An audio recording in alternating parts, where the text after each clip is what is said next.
내년 2월부터 배우자가 아이를 낳으면 낼 수 있는 출산 휴가가 2배로 늘어납니다. 그런데 5인 미만의 영세 사업장 대부분은 출산 휴가라는 용어는 찾아보기 힘든 게 현실입니다. 근로기준법 적용이 되지 않기 때문인데요. 법의 사각지대에 놓인 5인 미만 사업장을 변희주 기자가 취재했습니다. 직원과 사장을 포함해 5인 미만인 대구의 한 떡집입니다. 지난 2월부터 이 떡집에서 일하던 30대 남성은 아내의 출산 예정일을 한 달 앞두고 사장에게 출산 휴가를 신청했습니다. 배우자의 출산 휴가는 현재 남녀 고용평등법에 따라 10일입니다. 처음에는 사장이 거절을 했습니다. 거절을 한 이후에 다툼이 생겼고 이후에는 사장이 그러면 5일만 주겠다라고 해서 마무리가 되는 것 같았는데 돌아온 건 권고 사직이라는 문자 한 통. 사장 자신의 부족함 때문이라고 했습니다. 이 남성은 고용노동부의 문을 두드렸지만 돌아온 답은 절망적이었습니다.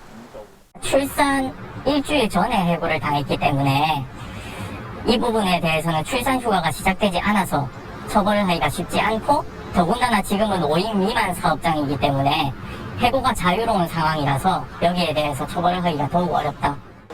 일주일에 60시간을 일했지만 9월 임금과 주겠다던 해고 예고 수당도 감감무소식입니다. 지난해 5인 미만 사업장에서 근로기준법을 위반했다는 신고는 2,600여 건. 5년 전인 2018년 645건에 비해 4배 넘게 늘었습니다. 하지만 처벌은 쉽지 않습니다. 부당해고, 주 최대 52시간 근로 등 근로기준법 대부분이 5인 미만 사업장에는 적용되지 않기 때문입니다. 맞아요. 법의 사각지대에서는 지켜야 할 법도 제대로 지켜지지 않습니다. 사장은 의무사항인 근로계약서도 제대로 쓰지 않았고 4대 보험 가입도 외면했습니다. 사장은 출산휴가의 경우 고용노동청에서 기각됐고 다른 사안은 변호사를 선임해 법률 검토 후 적절히 대응하겠다고 밝혔습니다.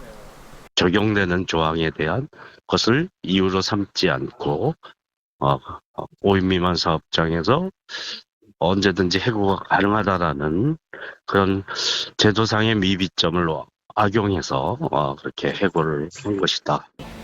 내년 2월부터는 배우자가 출산하면 휴가가 10일에서 20일로 늘어납니다. 근로기준법을 5인 미만 사업장에도 적용하도록 하는 법안이 잇따라 발의되고 김문수 고용노동부 장관도 영세 사업장에 대한 근로기준법 강화 필요성을 강조했지만 갈 길은 멀어 보입니다. MBC 뉴스 변혜주입니다.